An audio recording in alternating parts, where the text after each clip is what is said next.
के ऊपर से देता रहेगा। सर 23 अगस्त को लैंडिंग प्रोसेस कितनी ऊंचाई से शुरू होगी और लैंडर की स्पीड क्या रहेगी?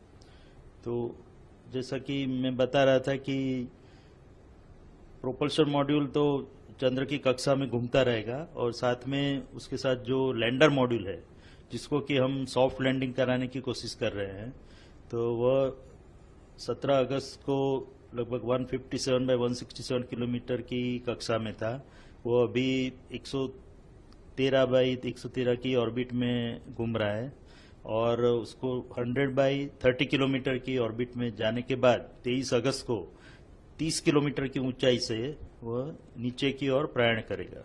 सर लैंडिंग में कितनी मुश्किल हो सकती है और यदि 23 तारीख को कोई टेक्निकल प्रॉब्लम आती है तो क्या होगा सर? तो 30 किलोमीटर की एल्टीट्यूड या हाइट से लैंडर नीचे की ओर चंद्र की सतह पर जाने का प्रयास करेगा 23 अगस्त को, और उसके 2 घंटे पहले हम पूरे जो कमांड है वो यहाँ से जो हमारा बाइलालू अर्थ स्टेशन है वहां से अपलोड कर देंगे लैंडर मॉड्यूल के अंदर। और उसके बाद जो लैंडर मॉड्यूल की हेल्थ चेकिंग, टेलीमेट्री और चंद्र में जो स्थिति है उसको सबको ध्यान में रखते हुए लगभग 2 घंटे पहले हम ये निर्णय लेंगे कि उस दिन चंद्र पे उत्तरायण करना ठीक रहेगा कि नहीं रहेगा। तो अगर मेरे ख्याल से कोई और मुश्किल तो आने वाली है नहीं और हम पूर्णतया 23 अगस्त को ही चंद्र पे उतरने का प्रयास करेंगे। बट अगर कोई हमको ऐसा आपत्तिजनक लगता है तो हम लैंडिंग को पोस्टपोन करके 27 अगस्त को करेंगे। तो उसके लिए भी हमने पूरा सावधानी बरती है और उसके लिए जो भी कार्य करना है, जो सब प्रणाली है वो सब भी तैयार रखी है। तो हम जो मोस्ट प्रोबेबली हम 23 अगस्त को ही उत्तरायण करेंगे, अन्यथा 27 अगस्त को। और 23 अगस्त को 30 किलोमीटर की हाइट से वो लैंडर नीचे उतरने का प्रयास करेगा। तो और उसकी जो वेलोसिटी होगी 30 किलोमीटर की हाइट पे वो लगभग 1.68 किलोमीटर पर सेकंड, जो काफी गति मानी जाती है, स्पीड मानी जाती है, उससे वो नीचे की ओर प्रयाण करेगा। और जैसे कि आपको पता है चंद्र का जो गुरुत्वाकर्षण है वो उसको नीचे की ओर खींचेगा। तो उसके बाद वो इसलिए हमको जो थ्रस्टर इंजन है उसको रेट्रोफायर करना पड़ेगा जिससे कि उसकी स्पीड कम होती जाए और धीरे धीरे जब चंद्र की सतह पर पहुंचेगा तब लगभग 0 स्पीड हो जाएगी उसकी। तो उसके लिए हमको इंजन थ्रस्टर फायर करेंगे। तो ऐसे 4 थ्रस्टर इंजन हमने लगाए हुए हैं लैंडर मॉड्यूल में। तो पहले 30 किलोमीटर से वो 7.5 किलोमीटर पे आएगा, वहां से 6.8 किलोमीटर पे आएगा।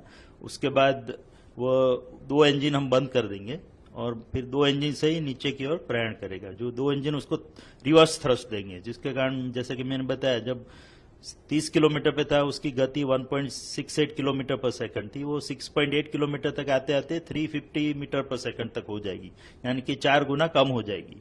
उसी तरह वो 6.8 किलोमीटर से फिर 800 मीटर तक आएगा और तब लगभग उसकी स्पीड जो है वो 0 मीटर पर सेकंड जैसी हो जाएगी। और उसके बाद सीधे 150 मीटर तक नीचे प्रयाण करेगा, जिसको वर्टिकल डिसेंट बोलते हैं।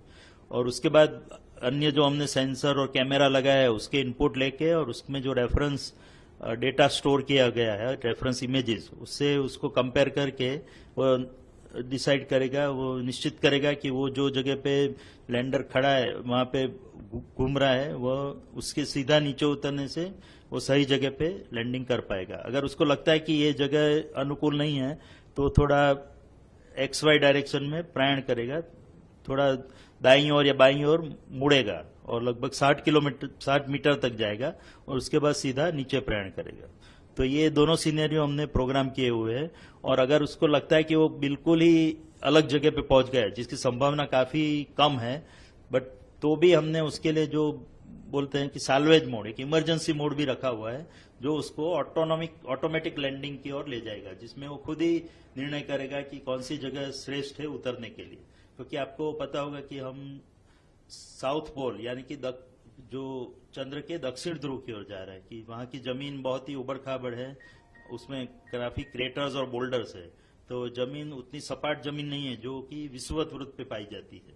तो बाकी जो भी लैंडिंग हुए हैं दूसरे देशों द्वारा, अमेरिका या चीन या रशिया द्वारा, वो सब लैंडिंग विषुवत वृत्त पे हुए चंद्र के, जहाँ की जमीन काफी सीधी और सपाट जमीन है।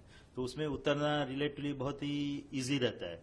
बट उसको छोड़ के हमने साउथ पोल की ओर प्रयाण किया है, 70 डिग्री लैटिट्यूड पे, और जो जहाँ की जमीन काफी उबड़ खाबड़ है, हेजार्डस है जिसको कहा जाए, तो उस जमीन में से हमको एक सपाट एरिया फाइंड आउट करना है, जो एरिया जिसमें उतनी उबड़ खाबड़ जमीन ना हो, तो वो फाइंड करने के लिए हमने 4 बाई 2.4 किलोमीटर का एक एरिया आइडेंटिफाई किया है, लैंडिंग साइट जिसको बोलते हैं, और उसमें उसको अलग अलग 24 मीटर के भागों में डिवाइड कर दिया गया है। तो और उसमें से एक जगह पे हम उत्तरायण करेंगे, यहाँ पे नीचे प्रक्षेपण करेंगे, और जैसे कि मैंने बताया वो जगह अगर ठीक नहीं है तो थोड़ी उसमें से ही लगभग 3900 ऐसी सब इमेजेस हमने स्टोर करके रखी है। उसमें से जैसा कि मैंने बताया 800 मीटर से सीधा नीचे वहीं पे उतर जाएगा, और खासकर वही आइडियल साइट है हमारे लिए। बट कुछ अगर थोड़ा बहुत जरूरत पड़ी तो थोड़ी साइड में खिसक के दूसरी एक साइड पे जाएगा, जो भी